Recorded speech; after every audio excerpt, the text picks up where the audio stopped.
Graças e paz, irmãos. Mesmos assentados, abramos nossas Bíblias na carta de Paulo aos Gálatas. Carta de Paulo aos Gálatas, capítulo 1, nós vamos fazer a leitura do versículo 11 ao versículo número 24. Gálatas 1, 11, diz assim: Faço-vos, porém, saber, irmãos, que o evangelho por mim anunciado não é segundo o homem, porque eu não o recebi, nem o aprendi de homem algum, mas mediante a revelação de Jesus Cristo. Pois ouviste qual foi o meu proceder outrora no judaísmo, como sobremaneira perseguia eu a igreja de Deus e a devastava. E na minha nação, quanto ao judaísmo, avantajava-me há muito da minha idade, sendo extremamente zeloso das tradições dos meus pais. Quando porém, ao que me separou antes de eu nascer, e me chamou pela sua graça, aprouve revelar seu Filho em mim, para que eu pregasse entre os gentios, sem detença, não consultei carne e sangue, nem subi a Jerusalém para os que já eram apóstolos antes de mim, mas parti para as regiões da Arábia e voltei outra vez para Damasco. Decorridos 3 anos, então, subi a Jerusalém para avistar-me com Cefas e permaneci com ele 15 dias. E não vi outro dos apóstolos, senão Tiago, o irmão do Senhor. Ora, acerca do que vos escrevo, eis que diante de Deus testifico que não minto. Depois fui para a região da Síria e da Cilícia, e não era conhecido de vista das igrejas da Judeia que estavam em Cristo. Ouviam somente dizer: aquele que antes nos perseguia, agora prega a fé que outrora procurava destruir, e glorificavam a Deus a meu respeito. Vamos orar, irmãos? Santo Deus, bendito, poderoso Pai, nós te agradecemos, meu Senhor, pelo privilégio de ouvir a Tua voz hoje à noite.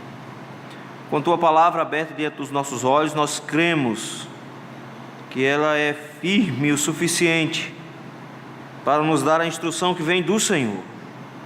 Nós cremos na inspiração dessa palavra, na inerrância, infalibilidade dessa palavra, nós cremos na autoridade dessa palavra. E é por isso, Senhor, que nós nos submetemos ao Senhor, na esperança de que o Senhor há de nos ajudar hoje à noite, a ouvirmos o Teu querer e sermos assim instruídos por Ti, meu Pai. No nome de Jesus. Amém. Irmãos, os pregadores do Evangelho do Amor são muito parecidos com os pregadores do Evangelho da Prosperidade e com o Evangelho legalista. O motivo pelo qual eles são tão parecidos é porque, de alguma forma, eles precisam negar uma parte das Escrituras para conseguir pregar o Evangelho deles. Tanto o Evangelho da Prosperidade como o Evangelho do Amor, eles precisam selecionar das Escrituras aquilo que eles acham que é importante e relegar ao lado aquilo que eles acham que vai atrapalhar um pouco a sua doutrina. No Brasil, existem vários pregadores, desses pregadores do Evangelho do Amor, onde o Cristo é apresentado com uma face que eles gostam e não necessariamente com a face que eles possuem. Eles, por causa disso, tentam abolir das Escrituras várias outras partes. Um deles, que já foi presbiteriano, já pregou em muitas das nossas igrejas, na década de 80 foi muito conhecido como um grande pregador. Caio Fábio tem insistentemente dito que o Evangelho só é o que Jesus pregou e que Paulo entra em contradição com Jesus Cristo. Dizer que Paulo entra em contradição com Jesus Cristo é dizer que o que Paulo prega não é o que Cristo pregava.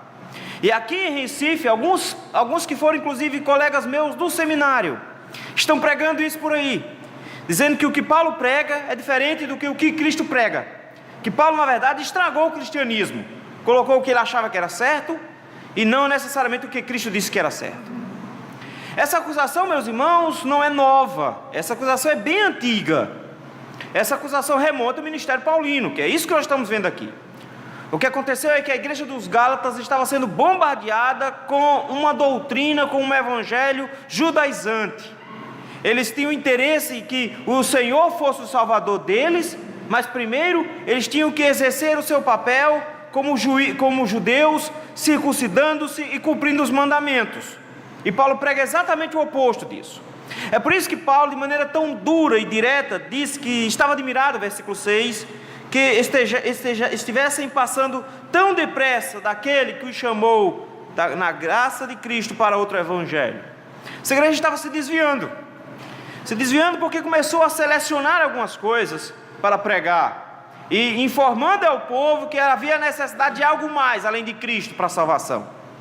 E a maneira como eles conseguiram ganhar algumas pessoas na igreja foi exatamente desqualificando o apóstolo Paulo, desqualificando o seu ministério e, consequentemente, desqualificando a sua mensagem. Se Paulo não é apóstolo de verdade, se Paulo não serve como apóstolo, a mensagem que ele prega logo deve estar errada. E Paulo não tem dúvida de que o que ele prega é verdadeiro, a tal ponto que ele diz no versículo 8 que mesmo que um anjo vindo do céu vos pregue evangelho que vá além do que vos temos pregado, seja anátema. E ele repete isso, versículo número 9, se alguém vos prega evangelho que vá além daquele que recebestes, seja anátema. Como é que Paulo chega agora e diz que quem prega uma coisa diferente do que ele prega é maldito? Se nós não podemos dizer isso, se a gente olha para pregadores da TV e diz, não, ele não posso chamá-lo de maldito, só porque ele prega um negocinho meio diferente, eu não posso chamá-lo de maldito. O apóstolo Paulo diz, não, meu evangelho, o evangelho que eu prego, é a base onde vocês trabalham para avaliar o que é certo e o que é errado. O evangelho que o apóstolo prega deveria ser uma base tão firme, a tal ponto de que quem não andasse segundo aquele trilho, seria anátema, seria maldito. De onde Paulo tirou tanta autoridade? A resposta que eles têm é, Paulo nem apóstolo é. Os apóstolos são os 12 que estão lá em Jerusalém, Paulo nem apóstolo é. Como é que Paulo vai dizer alguma coisa? O evangelho de Paulo é um evangelho inventado da cabeça dele, só pode ser. É por isso que Paulo tem uma preocupação tão grande, meus irmãos, nessa carta. Ele já começa agora no capítulo 1, defendendo o seu apostolado e, consequentemente, defendendo a pregação dele. Porque se ele não é apóstolo, a mensagem dele pode ter sido distorcida. E o que ele tenta provar aqui no capítulo 1, logo de cara, é que a mensagem dele não foi distorcida de maneira alguma. Primeiro, pelo fato de ele ter recebido do próprio Jesus Cristo essa mensagem, e segundo, não vir de boca de homens aquilo que ele prega. É por isso mesmo que ele já tinha dito que não teme ninguém que prega o evangelho, porque ele não está interessado em agradar homens. Pelo contrário, ele só quer agradar aquele que entregou a ele o evangelho. Veja o versículo de número 11. Faço, porém, saber, irmãos, que o evangelho por mim anunciado não é segundo o homem. O que ele quer dizer é, não foi inventado. O evangelho que o apóstolo Paulo estava pregando não foi inventado nem por ele, nem por outras pessoas. E o mais bonito que existe, meus irmãos, no evangelho, é que se nós fôssemos inventar o evangelho, ele seria completamente diferente do que o texto bíblico mostra. Ele desqualifica o homem, ele coloca o homem numa posição inferior, coloca o homem numa encruzilhada de tal maneira que ele não tem como resolver os seus próprios problemas, coloca o homem completamente dependente de Deus, não dará ao homem nenhuma coisa para que ele se segure. Como é que nós inventaríamos uma coisa tão cruel? Paulo diz, não veio de nós, veio de outro. Na verdade, versículo 11 ele diz, porque eu não recebi, nem o aprendi de homem algum, mas mediante a revelação de Jesus Cristo. O que qualifica então para o apóstolo o seu evangelho é que ele recebeu do próprio Deus, ele recebeu de Jesus Cristo. Ele diz, eu aprendi de Jesus. Isso coloca o evangelho de Paulo, meus irmãos, como sendo uma informação cristã, uma informação de Cristo, uma informação de Jesus, de forma que ele está correto quando ele diz que quem prega alguma coisa diferente do que ele prega, prega diferente do que Jesus prega. E quem prega diferente do que Jesus prega, ao invés de ser alguém que prega o que Cristo pregou, se torna um anticristo, porque prega o oposto do que Cristo pregou. Paulo está dizendo, eu recebi de Cristo o evangelho que eu prego a vocês, eu não recebi de homens. E porque eu recebi de Cristo e não de homens, não foi inventado, vocês deveriam se submeter a esse evangelho e crer nele. Ele já tinha dito isso. Vocês precisam entender que esse evangelho é a base para vocês caminharem. Mas como é que Paulo prova essas afirmações? Como Paulo prova que ele não recebeu esse evangelho de homens, que ele não inventou esse evangelho, mas que esse evangelho ele recebeu do próprio Jesus Cristo? A forma como Paulo prova é contando o seu próprio testemunho. Eu sei que o pessoal gosta de testemunho, então ninguém vai cochilar hoje porque tem o testemunho do apóstolo Paulo. O apóstolo Paulo, meus irmãos, então nos mostra um testemunho excepcional, mas um testemunho excepcional não porque as coisas que aconteceram com ele foram diferentes, não porque as coisas que aconteceram com ele foram excepcionais, mas porque de alguma maneira o evangelho que ele prega e a conversão dele se entrelaça de tal maneira que um corrobora com o outro. O testemunho pessoal de Paulo, meus irmãos, aponta para o próprio evangelho por ele recebido e por ele pregado. E é isso que eu gostaria de olhar com os irmãos hoje, sobre esse testemunho excepcional do Evangelho, versículos 13 e 14. Somente o Evangelho pode operar uma persuasão eficaz no pecador. Paulo começa, meus irmãos, dizendo que ele vai dividir o assunto dele em 3 partes: quem ele era, o que ele se tornou durante a sua conversão, e o que ele se tornou mais à frente durante a pregação do Evangelho. E ele começa contando exatamente quem ele era, versículo de número 13. Ele diz: porque ouviste qual foi o meu proceder outrora no judaísmo. Paulo começa já de cara dizendo: vocês conhecem a minha história. A história de Paulo não era desconhecida dos irmãos da Galácia, porque quem fundou essa igreja foi Paulo. E ninguém melhor do que eles para conhecer um pouco da trajetória de Paulo. Então Paulo já começa dizendo: vocês já ouviram falar, vocês conhecem a minha história, vocês conhecem o meu testemunho. Mas de maneira especial, Paulo quer apontar 2 aspectos desse testemunho dele do antigo. Ele diz assim: olha, em primeiro lugar, vocês se lembram de como foi o meu proceder outrora no judaísmo. Primeiro, como sobremaneira perseguia eu a igreja de Deus e a devastava. Paulo começa, meus irmãos, o seu testemunho de uma forma que o envergonha muito. E ele vai mostrar isso em todo o tempo, porque ele repete esse testemunho aos Coríntios, esse testemunho é repetido em Atos dos Apóstolos, mas essa é uma forma de Paulo se envergonhar. Ele diz: eu não sou digno, vocês deveriam saber disso. E o que ele coloca era a sua disposição antes da sua conversão. A expressão que ele usa aí, sobremaneira, pode significar também violentamente. O apóstolo Paulo perseguia a igreja não somente indo atrás dela, mas Paulo perseguia a igreja de maneira agressiva, violenta. Paulo conseguiu uma carta de recomendação para sair de cidade em cidade, pegando homens, mulheres e crianças, colocando-as no cárcere, fazendo-as submeter a torturas, obrigando-as a negar o nome de Cristo, e caso não negassem, eles matavam. Paulo sabia o que ele tinha feito. Ele dizia: era assim que eu agia. Mas note como é que ele diz: ele diz, eu com violência sobremaneira perseguia eu a igreja de Deus. Ele agora tem uma concepção diferente, porque ele não achava isso. Ele entendia que esse era um bando de herege que merecia ser punido com a morte. O apóstolo Paulo era zeloso com a sua religião, e isso motivou ele, ainda jovem, a perseguir os crentes.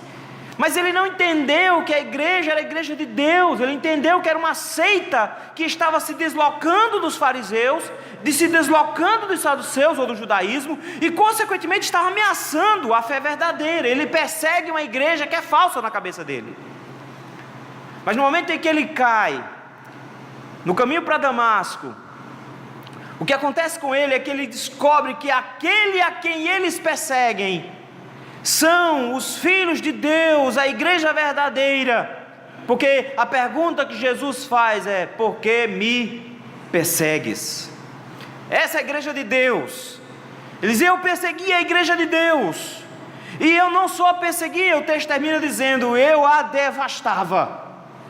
Por onde Paulo passasse, ele ia deixar uma pilha de cadáveres de cristão. Ele ia simplesmente tentar devastar essa igreja. Daí então ele diz, segundo aspecto: eu era um fanático perseguidor da igreja, era um fanático também defensor da tradição dos seus pais. Versículo 14, ele conta como é que ele era conhecido. Ele diz: e na minha nação, quanto ao judaísmo, avantajava-me a muitos da minha idade. Isso não tem a menor dúvida. Paulo estudou aos pés de um dos melhores rabinos e mais caros daquela época.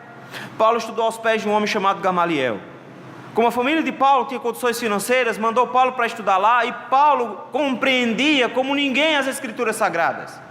E Paulo goza de uma reputação tão grande, a ponto de, sendo mesmo jovem ainda, ele já fazer parte do Sinédrio, que não era uma coisa tão fácil de se fazer. E conseguir a autorização que o apóstolo Paulo conseguiu, demonstra que ele gozava de uma boa reputação naquela cidade. Todo mundo sabia quem era o apóstolo Paulo, e ele dizia: não tinha ninguém igual a mim. Ele mesmo chega a dizer: eu tinha conhecimento e status suficiente, não existia ninguém na minha idade que se avantajasse acima de mim, que estivesse mais alto do que eu. Paulo tinha galgado um poder muito grande dentro do judaísmo, dentro da religião judaica. E como ele conseguiu isso? Final do versículo 14: sendo extremamente zeloso das tradições dos meus pais. Paulo vai dizer que isso tudo ele considerou como refúgio, como algo que deve ser abandonado. Mas ele não pode negar a dizer que entre todos ele era o melhor nessa área. Paulo simplesmente era um fanático, um aluno brilhante, um líder perspicaz, um homem que estava à frente do seu tempo. Eles eram assim que eu era. Note, meus irmãos, que um homem tão respeitado assim não poderia ser transformado num crente da noite para o dia. Um homem com tanto conhecimento teológico tinha condições de rebater vários argumentos. E um homem tão agressivo e violento, com certeza espantava qualquer pretenso. Eu digo que o evangelista seria bom se ele encarasse o apóstolo Paulo para pregar o evangelho para esse homem antes de morrer. E o apóstolo Paulo de repente diz: eu era assim que eu era. Essa transformação, meus irmãos, em primeiro lugar precisamos entender, não foi produzida pelos judeus. O que Paulo tenta mostrar é que, como judeu, ele tinha tudo o que ele queria, e nenhum judeu iria querer ver a transformação do apóstolo Paulo. Eles concordavam e eles gostavam da maneira como Paulo agia, de forma que eles deram todo o apoio para o apóstolo Paulo perseguir a igreja de Cristo. Em segundo lugar, essa transformação que o apóstolo Paulo sofreu não foi fruto dos cristãos, mesmo que eles tenham pregado o evangelho para o apóstolo Paulo. Nós não podemos nos enganar que Paulo estava em Jerusalém quando Jesus entrou em Jerusalém, que Paulo estava em Jerusalém quando Estevão foi assassinado. Então ele ouviu sermões como os sermões de Pedro, ele ouviu sermões poderosos e não se rendeu. Ouviu a mensagem de Estevão e diz: eu fiquei do lado quando ele foi morto. Ele não se rendeu. Talvez irmãos, quando estiveram sendo torturados por ele, pregaram o evangelho também e ele não cedeu. Não era por causa dos judeus, não foi por causa dos cristãos que Paulo foi transformado. A única coisa que podia transformar o apóstolo Paulo era Deus. O que ele quer mostrar aqui, meus irmãos, que a conversão dele foi um milagre. E um milagre em tal proporção que ninguém, com musiquinha de fundo de 3 acordes, com o pastor chorão chamando o povo a vir à frente, com aquela agonia todinha, ninguém conseguiria convencer o apóstolo Paulo. Somente Deus, em Cristo Jesus, poderia derrubar Paulo. Somente Deus, em Cristo Jesus, poderia conquistar o coração do apóstolo Paulo.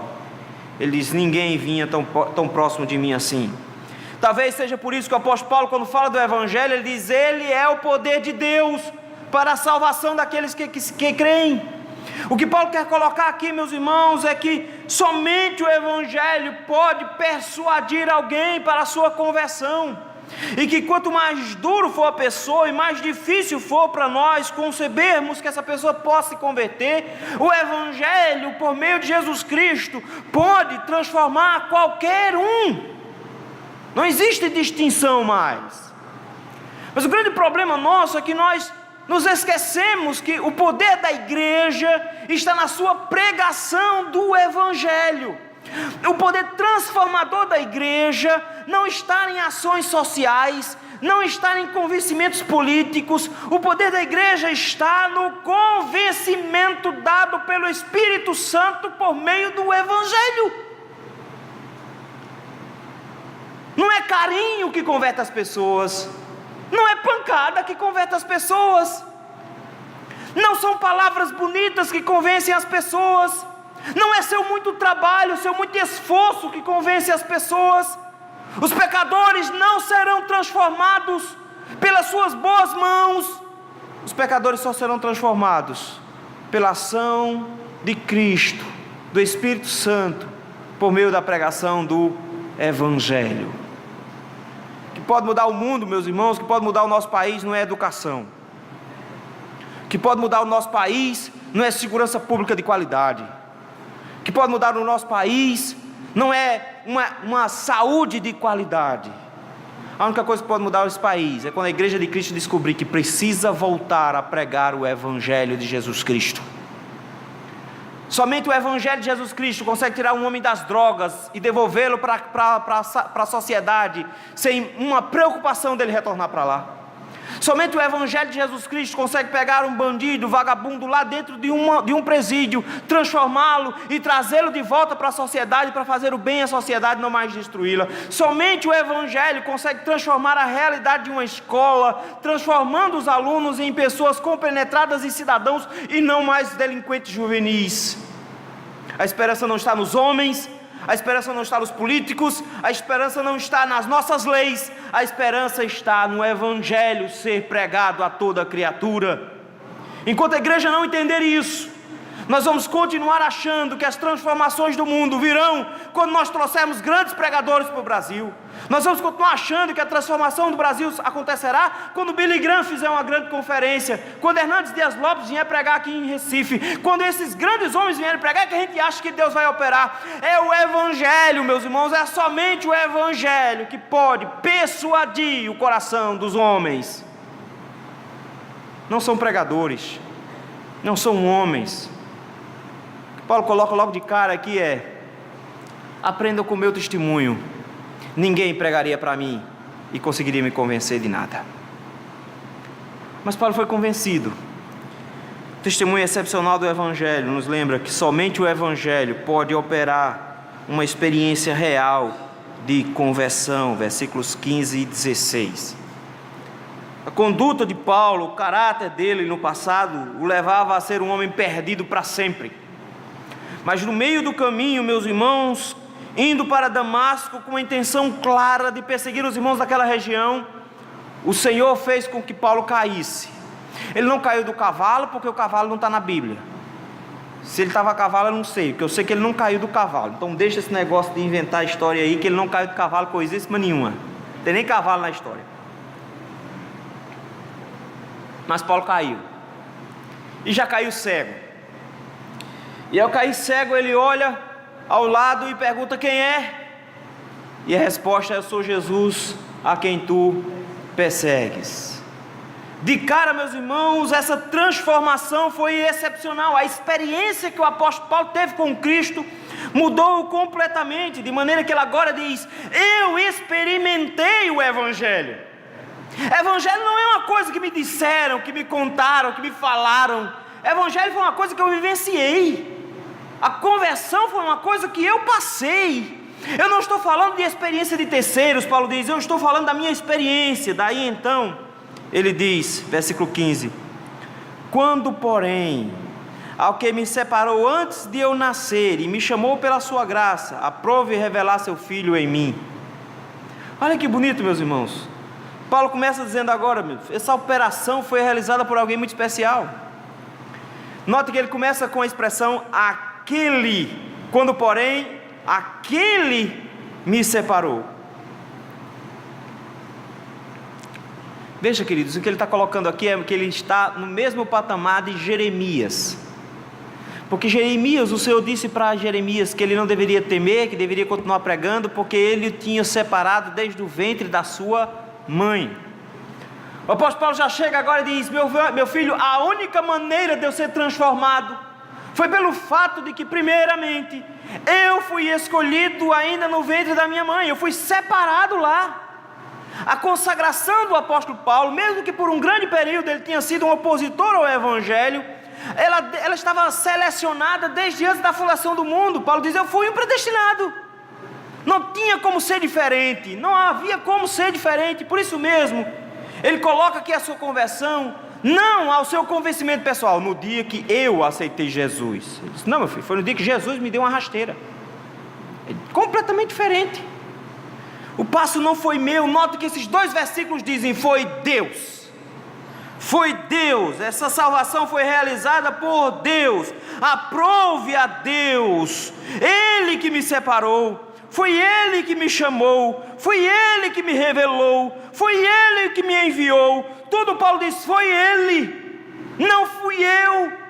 Não foi uma transformação que partiu de mim, eu não tinha nenhum interesse nessa transformação, ele não ia ganhar nada, não havia nenhum lucro que ele pudesse lograr nisso tudo. Ele diz, eu não tinha, mas foi Deus que fez, foi Deus que realizou. Aprove a Deus revelar seu Filho em mim, aprove a Deus, foi Ele que me escolheu lá atrás, foi Ele que me separou antes de eu nascer. E olha que coisa bonita, meus irmãos, ele diz, foi Ele que me separou, me chamou pela sua graça. Paulo está dizendo que foi eficazmente tocado pelo Espírito Santo, mas foi feito isso nele por causa da graça. Paulo tem consciência absoluta, meus irmãos, de que ele não tem nada a ver com esse processo e que ele é imerecedor desse processo.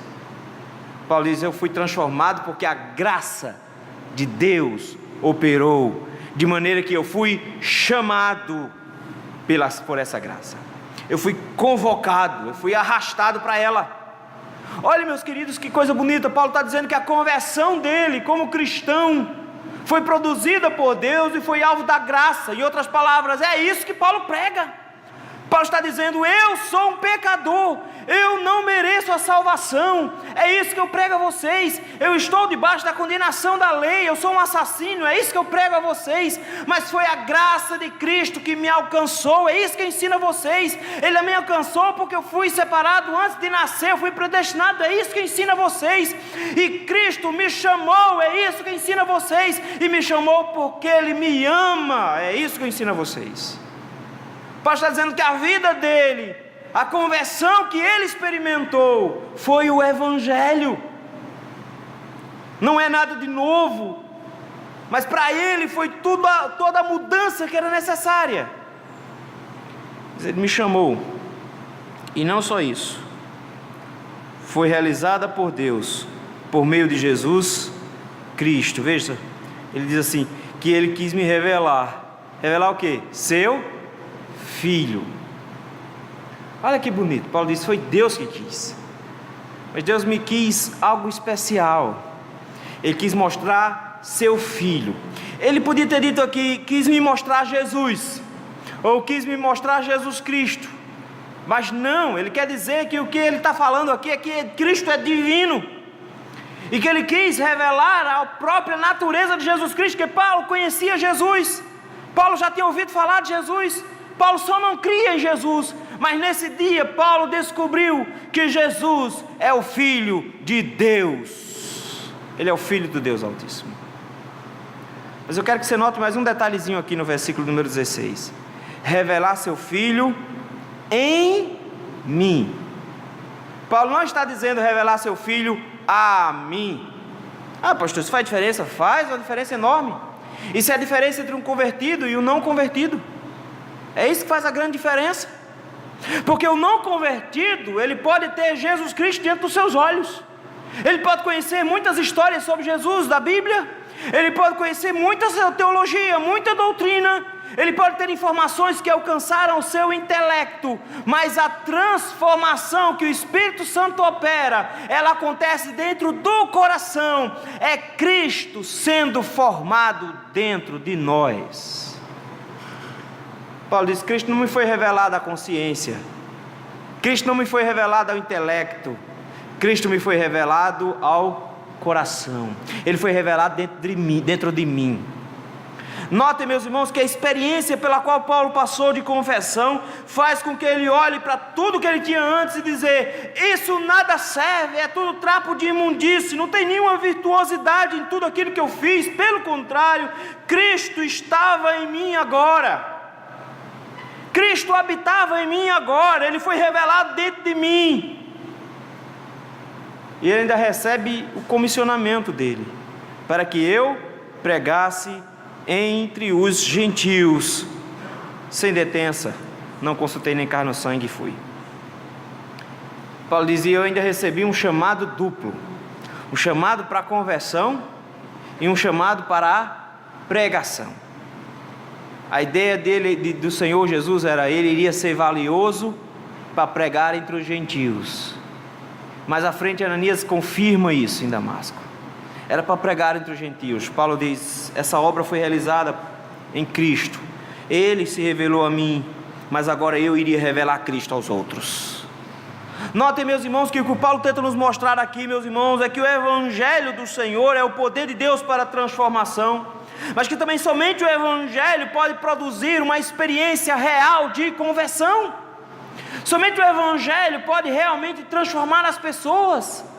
Não se enganem, as pessoas querem e buscam ser transformadas e se submetem às maiores estupidez a maior estupidez por causa disso, e não se dão conta de que nessa loucura deles, eles não conseguem transformação.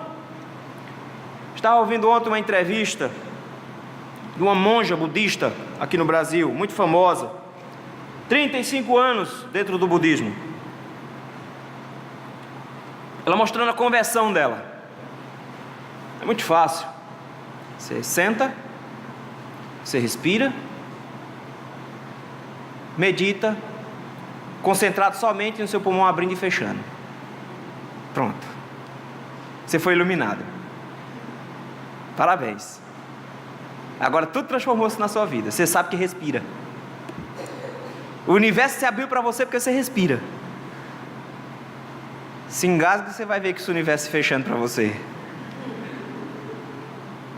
Os homens buscam, meus irmãos, na maior besteira possível, ficar feitos idiotas, olhando para uma parede por horas, respirando, numa tentativa de mudar de vida, de ter uma coisa nova para contar, de ter realmente, finalmente, um motivo para viver.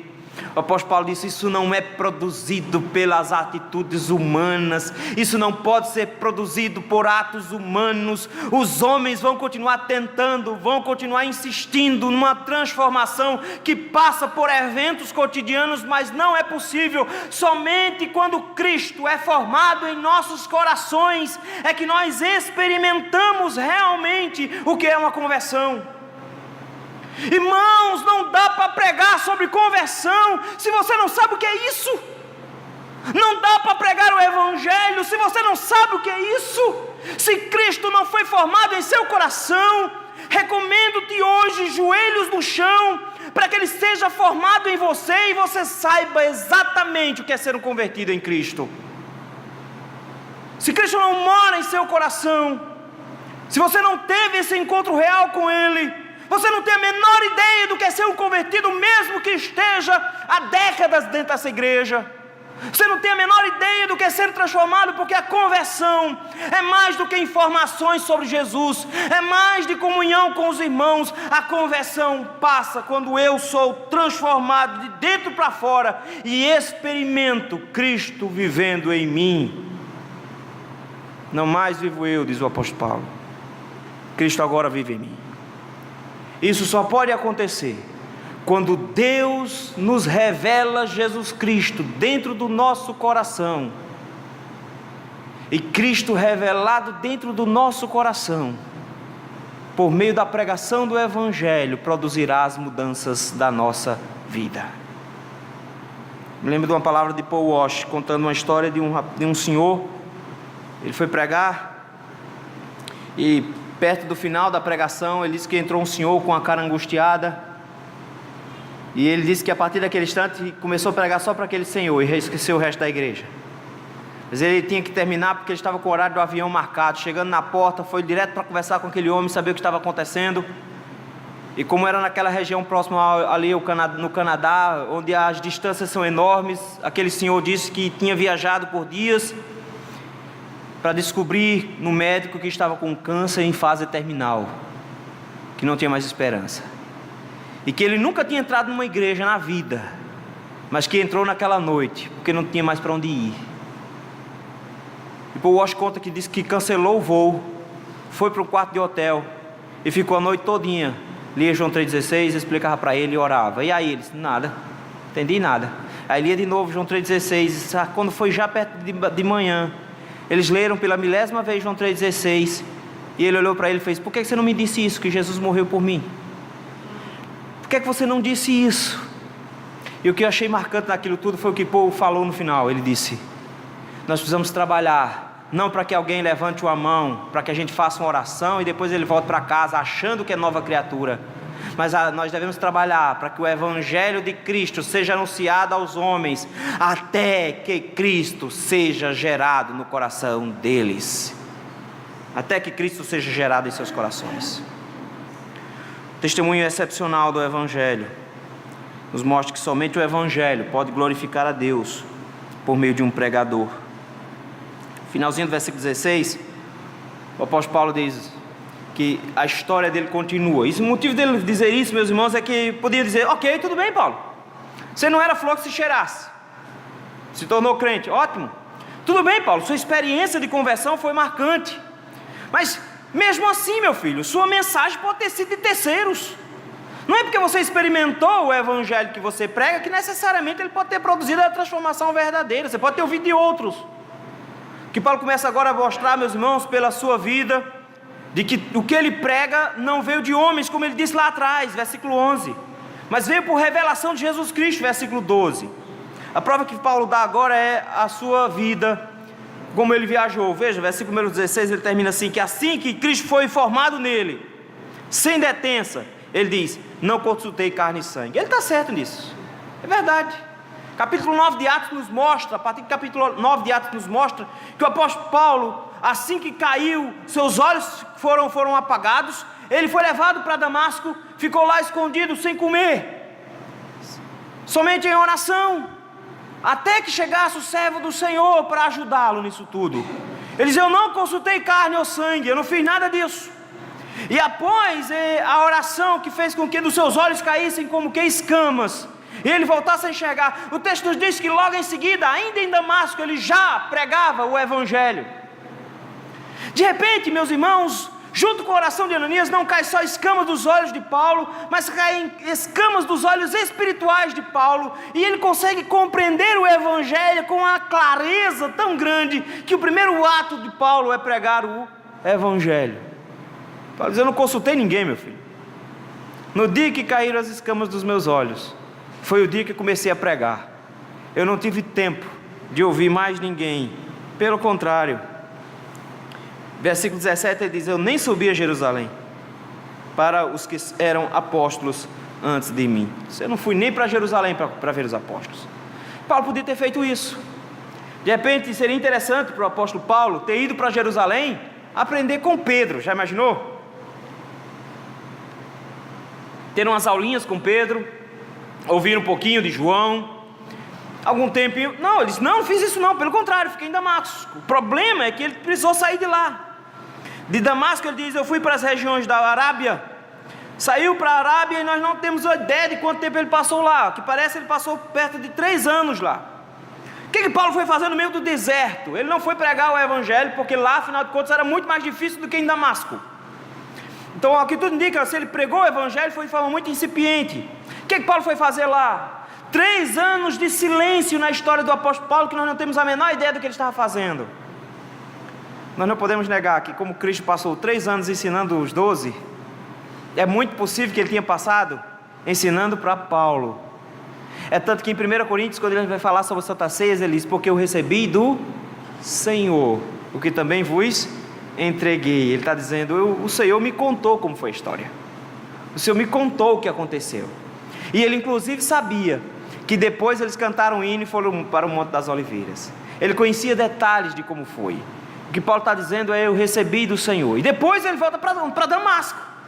Volta para Damasco, meus irmãos, e já volta pregando o Evangelho. Aí o texto nos diz que ele quase morre lá, porque tentaram matá-lo. Ele precisou ser descido por um cesto, amarrado num cesto pela muralha da cidade para não morrer. Ok. 3 anos depois, Paulo vai para Jerusalém. Eu fui em Jerusalém. Eu não posso negar isso. 3 anos depois subi a Jerusalém. Mas olha para o que ele foi fazer lá, versículo 18. O que ele foi? Então, subi a Jerusalém para quê? Avistar-me com César, com Cefas. Avistar-me com Cefas. Avistar-se aqui, meus irmãos, não é dar uma olhadinha só, é visita de cortesia. Quando ele diz que foi avistar-se aqui, é a mesma expressão usada, por exemplo, para fazer turismo. Ele não foi aprender nada lá, ele tinha uma curiosidade. Qual era a curiosidade dele? Conhecer Pedro. Essa era a curiosidade dele. Ele queria saber quem Pedro era. Então ele não foi lá para bater muito papo com Pedro, ele só queria conhecer. Então basicamente foram apresentados rapidamente. Paulo diz, e eu demorei nada, cara, eu passei 15 dias só lá. Versículo número 18 ele diz, eu permaneci só 15 dias. 15 dias não dá para aprender tudo. Em 15 dias, se Pedro tivesse sentado com ele, ensinado tudo por 15 dias, não dá para aprender tudo que Paulo sabe. A tal ponto que o próprio Pedro diz que o que Paulo escrevia era coisa difícil de entender. Como é que pode, se o que Pedro disse que era difícil de entender, como é que Paulo aprendeu mais que Pedro em 15 dias com Pedro? Isso não dá. Isso para você não dizer que eu não conheci mais ninguém. Versículo número 19 ele diz, eu vi outro apóstolo, eu vi Tiago, irmão do Senhor. Esse irmão do Senhor, ele precisa ser destacado porque havia mais outros 2 Tiagos. E os irmãos de Jesus não creram em Jesus durante o início do seu ministério, mas eles creram em Jesus a partir da sua ressurreição e transformaram-se em missionários também. E esse foi um líder da igreja de Jerusalém. Então agora eu encontrei com Tiago, irmão de Jesus, mas foi só. E ele se preocupa em fazer um juramento no versículo número 19. Aliás, versículo 20. Ele faz um juramento. Ora, acerca do que vos escrevo, eis que diante de Deus testifico, não minto. Paulo está dizendo, meu irmão, diante de Deus, eu estou jurando para vocês, eu não minto não. 3 anos longe, fui em Jerusalém para conhecer Pedro, 15 dias, só conheci Tiago e acabou, fui embora. Testifico isso. Depois eu fui para a região da Síria e da Cilícia. De repente ele começa a nos mostrar que ele foi de volta para uma região pesada, difícil de pregar. Veja, ele veio da Arábia, foi até Jerusalém, veio para Damasco, foi até Jerusalém, depois voltou para Tarso, sua cidade natal, lá na região da Cilícia. Está dizendo, ele voltou para lá. E lá, meus irmãos, ele ficou por muito tempo, pelo menos por mais 7 anos, lá na região de Tarso, até o dia que Barnabé, um irmão da igreja de Jerusalém, um diácono de Jerusalém, que tinha sido enviado para pregar o evangelho numa cidade chamada Antioquia da Síria. E lá de Antioquia, ele precisava de alguém para trabalhar, de um copastor, e mandou chamar então Paulo, lá em Tarso, e trouxe Paulo para Antioquia, para que de Antioquia eles fossem levados para a missão. Paulo diz, mais 7 anos eu fiquei lá, em Tarso.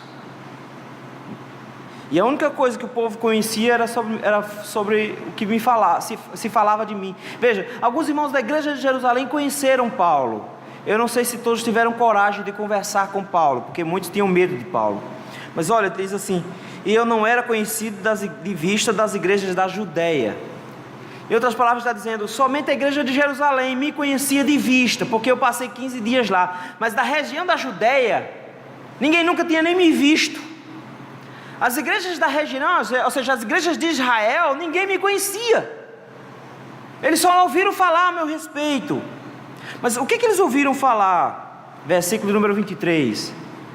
Ouviram somente dizer, aquele que antes nos perseguia, agora pega a fé que outrora procurava destruir. Paulo diz, eu quero que vocês entendam. Os irmãos da Judéia e de Jerusalém não me conheciam. Pedro foi só apresentado a mim. Tiago eu vi de relance. Mas no final das contas, eles ouviram falar que eu pregava. E eles não discordam do que eu prego. Notou que a expressão que Paulo está usando é essa? Ele está dizendo, e eles ouviam me pregar. Eles disseram para eles que eu estava pregando, e eles se assustaram, porque antes eu os perseguia e eu agora pregava a fé. Nota que ele está dizendo: eu pregava a mesma coisa que eles pregam, eu pregava a mesma mensagem que eles pregam. Eu nunca os ouvi, eu nunca aprendi deles, mas eu pregava a mesma coisa que eles, de forma que eles entendiam que antes eu perseguia, mas que agora era um irmão na fé, pregando exatamente a mesma coisa que eles pregavam, a tal ponto que, versículo 24, que eles glorificavam a Deus. Ok? A meu respeito, eles glorificavam a Deus. Paulo está dizendo que essas igrejas que nunca ouviram falar de Paulo, que aos poucos estavam ouvindo falar da sua pregação, agora estavam ouvindo a pregação do Paulo, dizendo: louvado seja Deus, porque um homem que era perseguidor da igreja foi transformado, e nessa transformação agora ele prega o Evangelho. O que Paulo está colocando, meus irmãos, é que as próprias igrejas da região de Jerusalém concordavam que a pregação de Paulo era verdadeira. Como é que vem agora um bando de judaizantes lá de Jerusalém dizer que o que Paulo prega é diferente do que se prega em Jerusalém, se os irmãos de Jerusalém concordaram que o que Paulo pregava era a mesma fé? Paulo está dizendo: vocês estão equivocados. Eu não aprendi com eles, eu aprendi com Jesus Cristo, mas a fé que eu prego não é diferente da fé que eles pregam, e eles mesmos glorificaram a Deus por conta disso.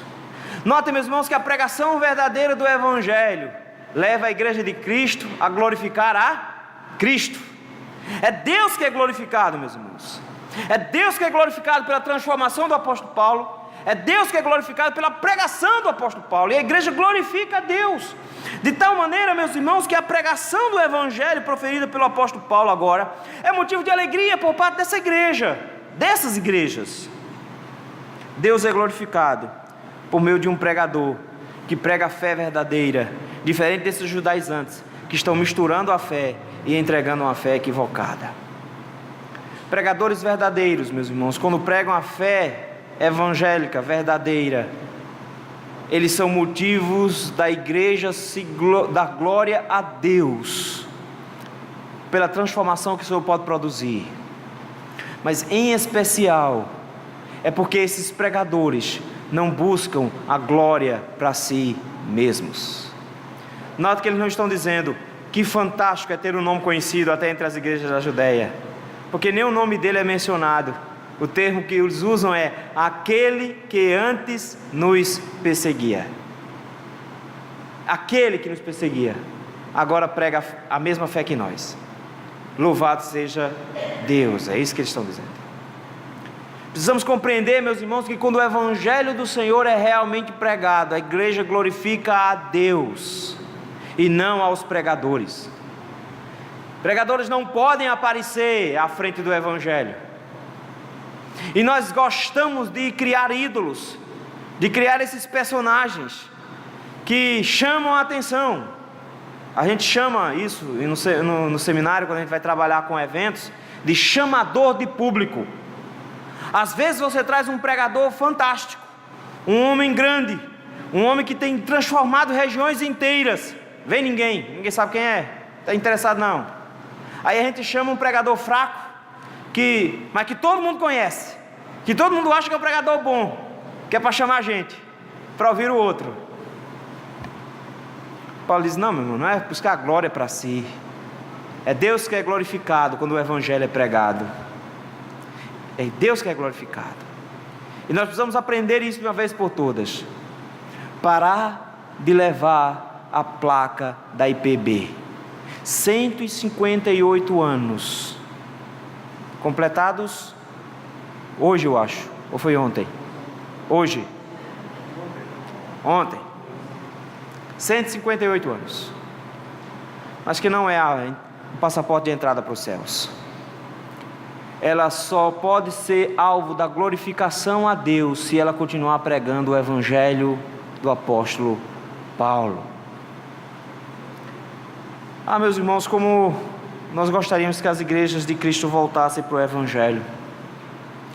Como seria bom se os pastores, inclusive alguns presbiterianos, formados no SPN, se lembrassem disso. de que a pregação do Evangelho é o que a igreja precisa. Que a única coisa que vocês, irmãos, precisam fazer aí na rua é sair anunciando o Evangelho. E anunciar o Evangelho é a coisa mais simples possível. Em primeiro lugar, você faz a mesma coisa que o apóstolo Paulo diz que fez. A certeza que o Evangelho alcança pecadores que ninguém mais vai poder alcançar. Você precisa dizer para as pessoas, meus irmãos, vocês precisam dizer às pessoas que você era um inalcançável, que você era alguém que não era digno do amor do Senhor, mas que o Evangelho produziu uma transformação enorme na sua vida, e que você é fruto dessa pregação que pode mudar as vidas. Chega de pregações vazias, ocas, que não dizem aos homens quem eles são. Ah, Deus tem um grande plano na sua vida. Que bênção, é claro que Ele tem. Talvez Ele queira que você vá para o inferno de cabeça para baixo. É um plano terrível para você, mas é plano. Então para de dizer que Deus ter um plano é uma boa notícia. Cristo é uma boa notícia. Esse é o melhor plano que você podia anunciar para alguém. Diga para as pessoas que elas são pecadoras. Elas não sabem disso. Elas não conhecem isso. Elas não sabem para onde vão. Elas continuam perdidas, inimigas do Senhor, e não se dão conta disso. Elas precisam ouvir de alguém que as ame profundamente, porque o amor está não em palavras suaves, o amor está em proclamar a verdade. Se eu mentir para você e disser que foi por amor, isso continua sendo uma mentira, e pode ser uma mentira destrutiva. Muitas pessoas estão indo para o inferno por causa do excesso de amor de muitas igrejas em não denunciar os pecados presentes. Aí tem uma cantora cheirando coca aí, fica todo mundo assustado. Nada, ela está nesse mesmo Evangelho pelo simples fato de que ela não compreendeu que não é a posição, a visão dela, não é o jeito que ela pensa do mundo, mas é Cristo que pode produzir a transformação. Ela precisa aprender que é pecadora, e que as opiniões dela não servem, mas todo mundo canta a musiquinha dela. Diga para os homens quem eles realmente são. Diga para os homens o lugar para onde eles estão indo. Eles precisam saber disso. Eles precisam ouvir da sua boca isso. E as primeiras pessoas que devem ouvir isso são seus irmãos, são seus pais, são seus tios, são seus avós, são seus vizinhos, são seus colegas de trabalho, são seus colegas de escola. As pessoas que você diz que ama, digam para eles quem eles são e para onde eles estão indo, porque somente pela pregação verdadeira do Evangelho é que eles vão se tocar da grandiosidade do seu pecado. Mas não diga só isso, diga como Cristo produziu mudança em você, e de como é feliz aquele em cujo coração Cristo nasceu, e como é fantástico saber que Cristo existe dentro de nós, e como Ele foi revelado em nós, e como nós somos felizes afastando de nós tudo aquilo que o mundo acha que traz felicidade, e de como nós somos felizes por nos aproximar somente de Jesus Cristo, e de que essa transformação não está fechada para ninguém, pelo contrário, todo aquele que crê já está salvo. Precisa crer. Diga para o mundo que Cristo salva os piores pecadores, e mostre para eles um na frente deles que foi salvo. Diga: eu fui salvo. E se o Senhor transformou um cabra ruim feito eu, Ele pode transformar vocês também. Ele pode mudar a vida de vocês também. Digam para as pessoas isso, meus irmãos, para que no final Deus seja glorificado. Não fica contando quantas almas você ganhou para Jesus, não. Porque você fica perdendo pedra na coroa por causa disso. Você não ganhou nenhuma. Quando pregar o Evangelho, mantenha seus joelhos no chão, para lembrar que Deus será glorificado por meio da pregação e da conversão das pessoas. E quando alguém se render ao Evangelho do Senhor, se alegre com os céus pela conversão e não por causa do seu orgulho. Se alegre com os céus pela conversão de um pecador e não porque você colocou mais um na sua agenda de convertidos. Se alegrem pelo fato de que você está povoando os céus e que tem mais um para adorar contigo no final. Se alegre com os anjos pelos pecadores que se arrependem, para que Deus seja glorificado na vida de cada um de nós. Mas isso não vai ser possível de fazer se você não foi um alvo do Evangelho de Cristo. Se você está hoje à noite, mas ainda não foi alcançado por Jesus Cristo, a palavra que o Senhor nos tem para dizer hoje é a mesma mensagem do apóstolo Paulo, é a mesma mensagem de Jesus. Você é pecador. Eu sei que eu faço um monte de besteira. Não, meu filho, você não faz besteira, você é inimigo de Deus. Você tem ódio pelo Senhor, porque tudo que você faz contra Ele. Você não entendeu que Ele está contra você, que Ele vai destroçar você no final, que Ele vai rasgar você ao meio, vai te enfiar num lugar terrível chamado inferno, e vai te torturar por toda a eternidade, se você não se render hoje, se você não clamar com toda a sua força hoje, a Jesus Cristo por misericórdia. Se você não se render a Ele hoje, esse será terrivelmente o seu fim. Milhares de pessoas hoje à noite, nesse momento que nós estamos falando, estão descobrindo isso da pior maneira possível. Estão descobrindo isso diante do Deus eterno que irá julgá-los. O Senhor te convida hoje a reconhecer o tamanho do pecado que você tem em seu coração. Pastor, mas graças a Deus eu já me arrependi lá no passado, há uns 40 anos atrás. Esse é o pior. É para você mesmo que eu estou te dizendo. Renda-se hoje. Lembre-se hoje do tamanho do pecador que você é, para que a graça de Cristo seja manifestada em você, para que Cristo nasça em seu coração. Creia somente em Jesus Cristo e não no seu currículo evangélico. Creia somente em Jesus Cristo para a sua salvação. Renda-se hoje à noite ao Senhor. Não espere que o seu vizinho faça isso. Não espere que os seus colegas de igreja façam isso. Não espere que o seu colega de banco faça isso. Faça você mesmo isso hoje. Renda-se a Jesus Cristo, para que o nome dele seja glorificado no final, por mais um pecador salvo hoje à noite, por ter se arrependido verdadeiramente e se rendido aos pés de Jesus Cristo. O Evangelho de Paulo é o mesmo Evangelho de Jesus. Os homens não gostam, preferem o Evangelho do amor, da prosperidade, o Evangelho que acalenta o coração deles, mas que não leva para os céus. O apóstolo Paulo se junta a Jesus Cristo hoje para nos lembrar que somente o Evangelho pregado pelos crentes pode produzir transformação. Somente o testemunho do Evangelho poderá salvar o mundo. Que o Senhor nos abençoe, meus irmãos.